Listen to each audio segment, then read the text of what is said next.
Good morning, dear student. I am Vikram Singh, Assistant Professor, Department of Commerce from Mewar University. Today, in this lecture, we cover cash management. The topic is cash management.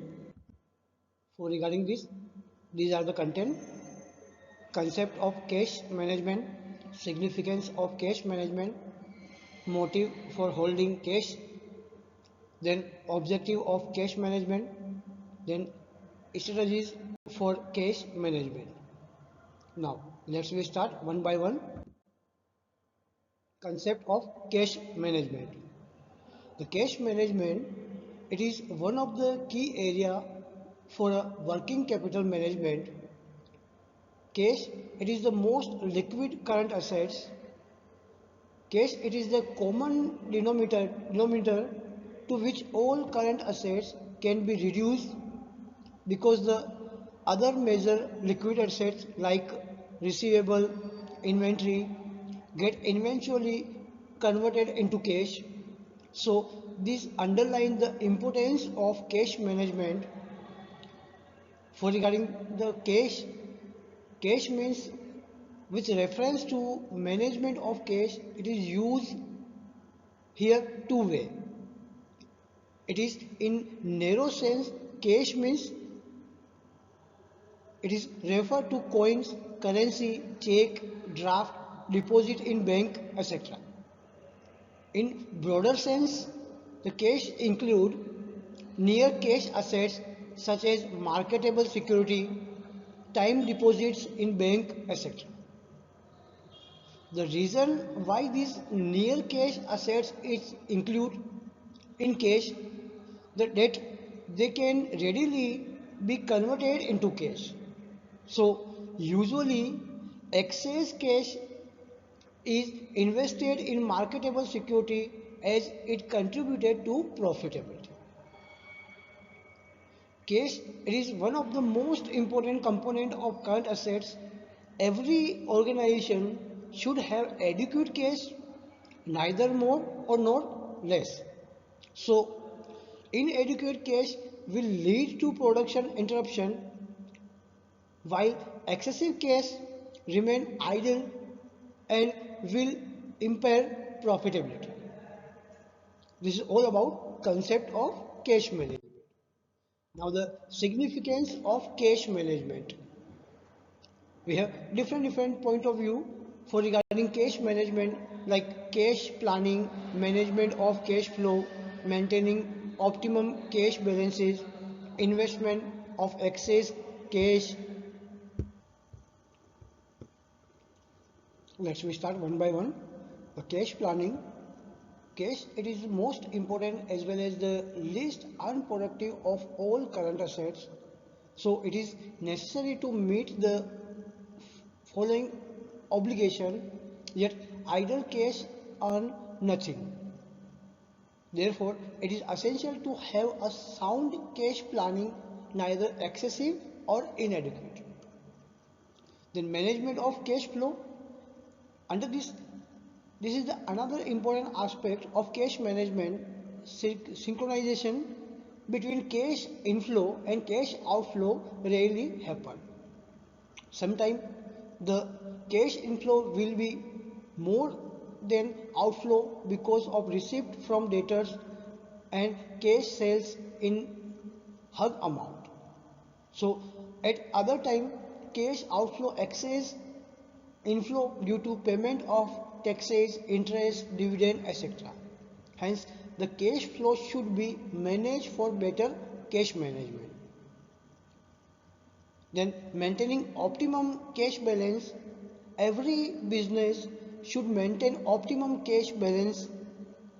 The management should also consider the factor determining and influencing the cash balance at various point of time.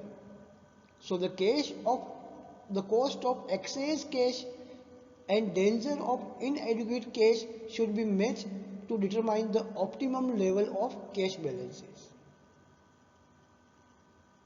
The next one, investment of cash, investment of excess cash.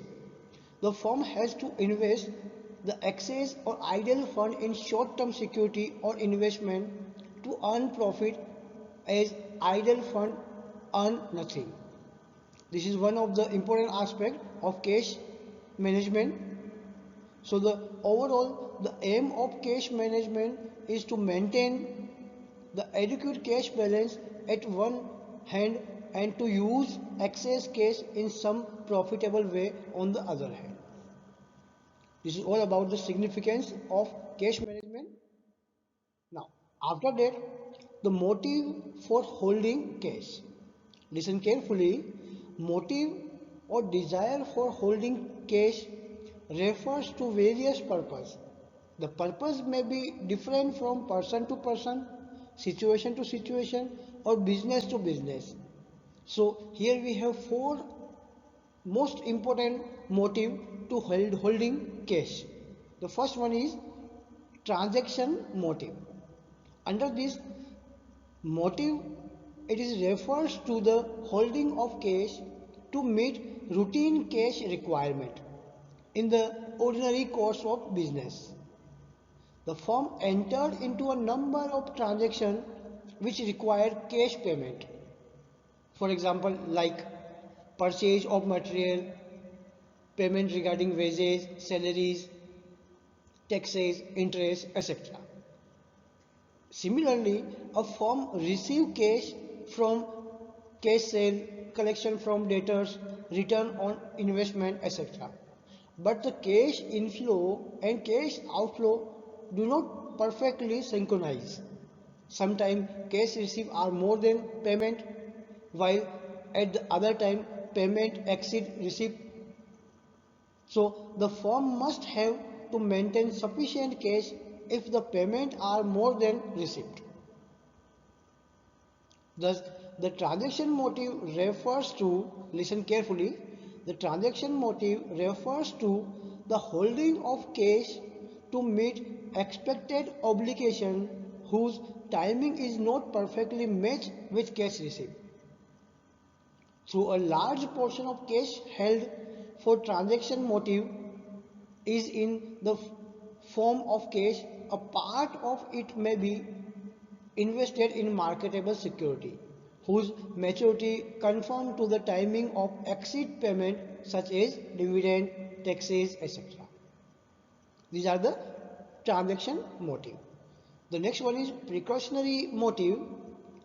Apart from this non-synchronization of expected cash receipt and payment in the ordinary course of business, a firm may be fail to pay cash for unexpected contingency.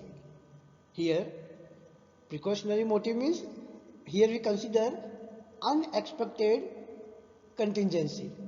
For example, like strike, sudden increase in cost of raw material, etc. The cash held to meet this unforeseen situation is known as precautionary cash balances, and it provides a caution against them. The amount of cash balance under precautionary motive is influenced by two factors: predictability of cash flow and the availability of short-term credit. The more unpredictable the cash flow, the greater the need for such cash balances, vice versa. If the firm can borrow at short notice, it will need a relatively small balance to meet contingency, vice versa. Usually, precautionary cash balances are invested in marketable security so that contribute sometime to profitability. This is about precautionary motive. The next one is money required for speculative motive. Sometimes firm would like to hold cash in order to exploit the profitable opportunity as and when they arise. This motive it is called speculative motive. For example, if the firm expects that the material price will fall It can delay the purchase and make purchase in future when price actually decline. Similarly, with the hope of buying security when the interest rate is expected to decline, the firm will hold cash. For this, by and large firm rarely hold cash for speculative purpose. And last one is compensation motive. This motive to hold cash balance is to compensate bank and other financial institute for providing certain services and loan.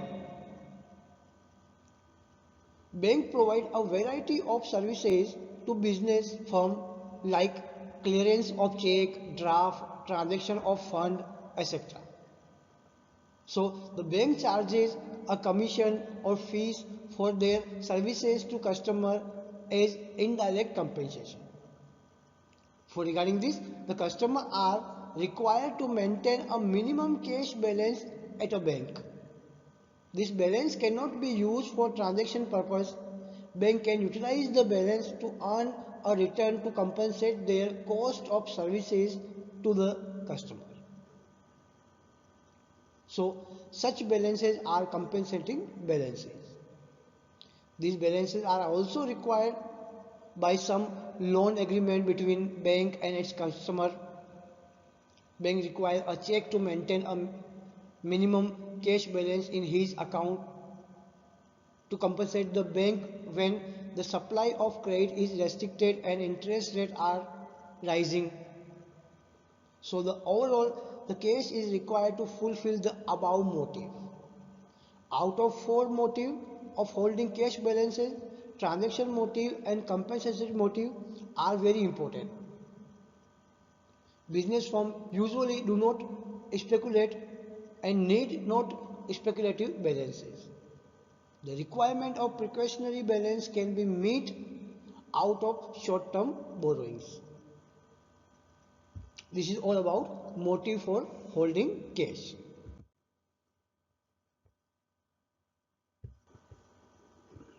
Now the objective of cash management. For regarding objective of cash management, the basic objective of cash management, here we have two. The first one, to make the payment when they become due.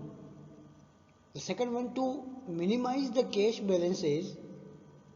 This task before the cash management is to reconcile the two complicating nature of objective.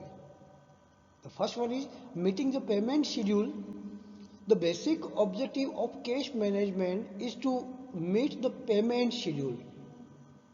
In the normal course of business, the firm have to make payment of cash to supply of raw material, regarding employee and so on regularly. At the same time, the firm will receiving cash on a regular basis from cash sales and from debtors. So every firm should have adequate cash to meet the payment schedule. Other words, we can say the firm should be able to meet the obligation when they become due. Now the second one is minimizing fund committed to cash balances. Under the second important objective of cash management is to minimize cash balances. In minimizing cash balances, here we also two conflicting aspects have to be reconciled. A high level of cash balances will ensure prompt payment together with all advantage. But at the same time, the cash is a non-earning assets. Listen carefully. Cash, it is non-earning assets, and the larger balance of cash impair profitability. On the other hand, a low level of cash balance may lead to the inability of the firm to meet payment schedule. So finally the objective cash management would be have to and optimize cash balances. Here we require optimize cash balances. This is all about objective of cash management. After that, strategies for cash management. For regarding, we have different strategies. The first one is projection of cash flow and planning. Here we prepare cash budget, or we can also prepare a projected balance sheet, projected profit and loss account, trading account, finding for financial results and position of business for regarding future. Then the second, determining the optimum level of cash holding in the company. We have different type of level: maximum cash level, minimum cash level, average cash level, danger cash level. So from this all different using the level, find out the optimum cash level. Here we also one technique, as it is same apply in inventory management, economic order quantity. As it is same, this technique we can use in cash management, economic order quantity. So these are the strategies for regarding cash management. Thank you.